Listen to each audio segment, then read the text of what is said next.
மதிய வணக்கம். இன்னைக்கு எங்கள் வீட்டில் என்ன சமையல்னு பார்த்தா ரைஸு, புளிக்குழம்பு, பீட்ரூட் பொரியல், அப்பளம். வாங்க வீடியோக்குள்ளே போகலாம். வாங்க, இப்படி ஒரு வடைச்சட்டியை தூக்கி இப்படி அடுப்பில் வச்சுக்கலாம். அதில் ஒரு 50 கிராம் கோல்டு வினரே ஊற்றிக்கலாம். ஓகேயா?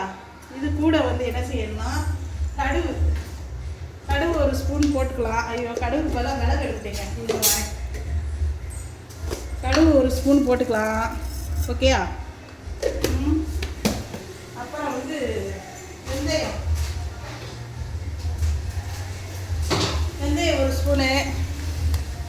ஒரு ஸ்பூனு நல்லா உடச்சி போடல, ஒரு ஸ்பூனு. ஓகே, போட்டாச்சு.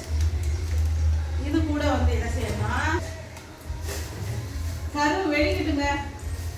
ஓகே, கருவு வெடிக்கட்டும், கடுவெல்லாம் வெடிக்கணும்.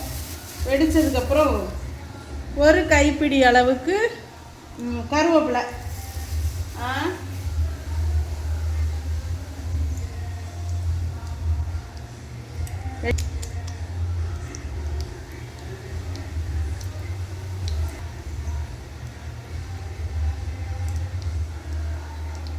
வெடிக்குதா? வெடிக்குதா? இருங்க வரேன். அதுக்கப்புறம் வந்து வெங்காயம் ஒரு கைப்பிடி அளவுக்கு, ஒரு 5-6 சின்ன வெங்காயம், ஒரு பெரிய வெங்காயம்னா ரொம்ப பெரிய வெங்காயம், மீடியம் சைஸு, ஒரு 3 தக்காளி, ஒரு 4 பச்சை மிளகாய் நறுக்கி வச்சுருக்கேன்.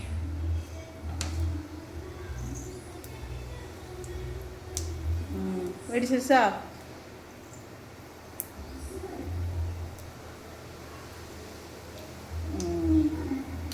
ஓகே, இப்போ கருவேப்பிலையை போட்டுக்கலாம். போட்டாச்சா? அடுத்து வந்து சின்ன வெங்காயத்தை போட்டுக்கலாம். போட்டாச்சா?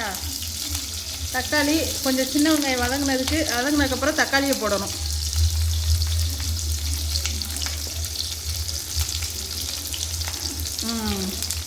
வரேன். இது வதங்குறதுக்கு என்ன செய்யணும்னா கொஞ்சம் கல் உப்பு போடணும். போட்டால் தான் வதங்கும்.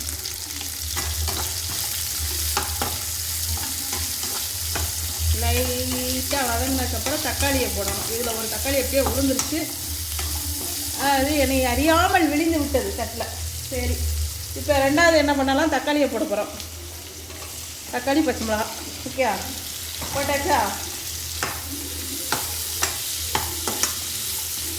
நல்லா வதங்கணும்.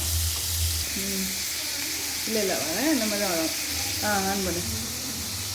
ஆன் பண்ணியாச்சுமா. அதுக்கப்புறம் வந்து 3 முருங்கைக்காய், ஒரு 4 கத்தரிக்காய் உப்பு போட்டு கழுவுறதுக்கு போட்டிருக்கேன். இது என்ன செய்யணும், இது லைட்டாக தான் வதங்கியிருக்கு. இது கூட வந்து இப்படி காயை வந்து சேர்த்துடணும்.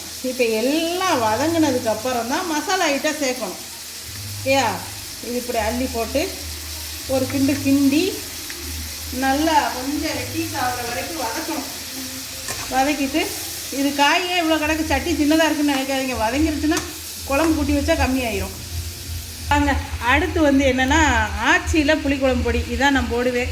சில பேர் மசாலா அரைச்சி வைப்பாங்க, எனக்கு அது பிடிக்காது. எனக்கு அதை இப்போ அரைக்கவும் தெரியாது. அதான் உண்மை. இவ்வளோ போட்டால் போதும். ஏன்னா பிள்ளைகள்லாம் உரப்பு சாய்க்காதுங்க. அதனால் இவ்வளோ போட்டு, ஓகேயா, இவ்வளோ போட்டு நல்லா வதங்கிருச்சா? வதங்கினதுக்கப்புறம் இது நல்லா தண்ணியை ஊற்றி வேக போடணும். இப்போ நல்லா முருங்கைக்காய், கத்திரிக்காய் வெந்துருச்சுங்க. பார்த்தாலே தெரியும் நல்லா வெந்துருச்சு. பார்த்தீங்களா? நல்லா வெந்துருச்சா?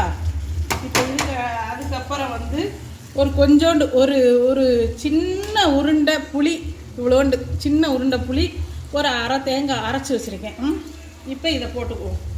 போட்டுக்கிட்டு இது கூட இன்னும் கொஞ்சம் தண்ணி கலக்கணும். நம்ம புளியை வந்து சில பேர் தனியாக ஊற்றுவாங்க. நான் தேங்காயோட அரைச்சி ஊற்றிடுவேங்க. தேங்காயோட அரைச்சி ஊற்றிடுவேன்.